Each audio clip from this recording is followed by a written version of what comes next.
ಇಬ್ರು ಮನೆಗೆ ಎಂಟ್ರಿ ಕೊಟ್ಮೇಲೆ ಆಟ ಅಂತೂ ತುಂಬಾ ಮಜವಾಗಿ ಆಡಕ್ ಶುರು ಆಯ್ತು. ಆದ್ರೆ ಇದರಿಂದ ಇಷ್ಟು ದೊಡ್ಡ ಟ್ವಿಸ್ಟ್ ಇತ್ತ, ಇದು ನಮ್ಗೆ ಗೊತ್ತೇ ಇಲ್ಲ ಗುರು. ಬಿಗ್ ಬಾಸ್ ಕನ್ನಡ ಸೀಸನ್ 12ರಲ್ಲಿ ನಿನ್ನೆಗೆ ಒಂದು ವೀಕೆಂಡ್ ಎಪಿಸೋಡ್ ಕಂಪ್ಲೀಟ್ ಆಗಿದೆ. ಅಂಡ್ ಈ ಒಂದು ಎಪಿಸೋಡ್ ಅಲ್ಲಿ ನಮ್ಗೆ ನೋಡಕ್ ಸಿಕ್ಕಿರೋದು, ಈ ಮನೆಯಿಂದ ಚೈತ್ರ ಮತ್ತೆ ರಜತ್ ಅವರು ಹೊರಗೆ ಹೋಗಿದ್ದಾರೆ. ಬಟ್ ಇದ್ರಲ್ಲಿ ಟ್ವಿಸ್ಟ್ ಏನಂದ್ರೆ, ಈ ಮನೆ ಬಂದಾಗ ಒಂದು ವೈಲ್ಡ್ ಕಾರ್ಡ್ ಎಂಟ್ರಿ ಏನ್ ಸ್ಪರ್ಧೆ ಬರ್ತಾರಲ್ಲ, ಸೊ ಆ ತರ ಬಂದಿದ್ರು. ಇದನ್ನ ಅವ್ರು ಯಾರಿಗೂ ಗೊತ್ತಾಗದ ಹಾಗೆ ಇಷ್ಟು ದಿನ ಅವ್ರ ಮನೆಯಲ್ಲಿ ಇತ್ಕೊಂಡು ಆಟ ಆಡ್ಕೊಂತ ಬಂದಿದ್ದಾರೆ. ಅಂಡ್ ಈ ತರ ವಿಷಯನ ಮುಚ್ಚಿಡ್ತಾರೆ ಅನ್ನೋದು, ಸೊ ಇದು ಅದಕ್ಕೆ ಬಿಗ್ ಬಾಸ್ ಅನ್ನೋದು.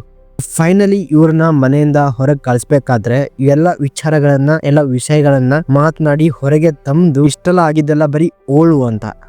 ಸಂಡೇ ಎಪಿಸೋಡ್ ತುಂಬಾನೇ ಮಜವಾಗಿತ್ತು. ಕೆಲವೊಂದು ಫನ್ನಿ ಟಾಸ್ಕ್ ಅನ್ನ ಕೊಟ್ಟಿದ್ರು. ಅಂಡ್ ಒಂದು ಅಭಿಪ್ರಾಯ ಟಾಸ್ಕ್, ಇಟ್ ಮೀನ್ಸ್ ಯಾರು ಯಾವ ಭ್ರಮೆಯಲ್ಲಿದ್ದಾರೆ ಅನ್ನೋ ಟಾಸ್ಕ್ ಅನ್ನ ಕೊಟ್ಟಿದ್ರು. ಸೊ ಇದರಲ್ಲಿ ಅವರವರ ಇರುವಂತಹ ಭ್ರಮೆ ಅಭಿಪ್ರಾಯವನ್ನ ಎಲ್ಲರೂ ಹೇಳಿದ್ದಾರೆ. ಆಕ್ಚುಲಿ ಈ ಒಂದು ಎಪಿಸೋಡ್ ಅಲ್ಲಿ ಸುದೀಪ್ ಅವರು ಅಭಿನಂದನೆ ತಿಳಿಸಿರೋದು ರಜತ್ ಮತ್ತೆ ಚೈತ್ರ ಅವರಿಗೆ. ಯಾಕಂದ್ರೆ ಅವರು ಈ ಬಿಗ್ ಬಾಸ್ ಮನೆಗೆ ಅತಿಥಿಯಾಗಿ ಬಂದಿರೋದು ಕೆಲವ್ರಿಗೆ ಮಾತ್ರ ಗೊತ್ತಿತ್ತು. ಬಟ್ ಅವರು as a wild card entry ಸ್ಪರ್ಧಿಗಳ ತರ ಆಡಿದ್ದಾರೆ. ಪ್ರತಿಯೊಂದು ಟಾಸ್ಕ್ ಅನ್ನ ಆಡಿ ಆತರ ಅನುಭವಿಸಿದ್ದಾರೆ. ಬಟ್ ಕೊನೆಗೂ ಬಿಗ್ ಬಾಸ್ ಈ ಸೀಕ್ರೆಟ್ ಅನ್ನ ರಿವೀಲ್ ಮಾಡೇ ಬಿಡ್ತು, ವೈಲ್ಡ್ ಕಾರ್ಡ್ ಎಂಟ್ರೀಸ್ ಅಲ್ಲ, ಅವರು ಅತಿಥಿಗಳು ಅಂತ ಹೇಳಿ. ರಾಶಿಕಾ ಅವರಿಗೆ ಸುದೀಪ್ ಅವರು ಒಂದು ಎಕ್ಸ್ಟ್ರಾ ಕ್ಲಾಸ್ ಅನ್ನ ತಗೊಂಡಿದ್ರು ಕೂಡ.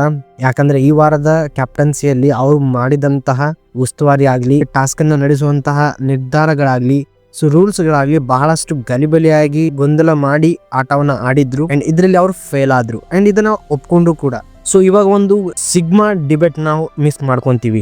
ರಜತ್ ಗಿಲ್ಲಿ ಆಗ್ಲಿ, ರಘು ಆಗ್ಲಿ, ಸೊ ಈ ಒಂದು ಸಿಗ್ಮಾ ಡಿಬೇಟ್ಸ್ ಗಳು ನಡೀತವೆ. ಸೊ ಇದನ್ನ ನಾವು ಈ ವಾರದಿಂದ ಮಿಸ್ ಮಾಡ್ಕೋತೀವಿ.